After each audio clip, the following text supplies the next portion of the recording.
पापा के बगिया के हई हम चिरैया, जात बानी खोतावा के छोड़।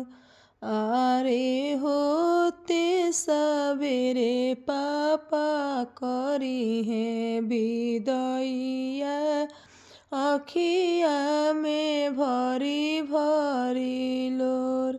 आरे होते सवेरे पापा करी है विदैया, अखिया में भरी भरी लोर। आरे मम्मी के अचारा के हई हम फुलावा हो, जात बानी अचारा के छोड़। आरे हो तो सबेरे मम्मी खोइछा भरई है हो, अखिया में भरी भरी लोर।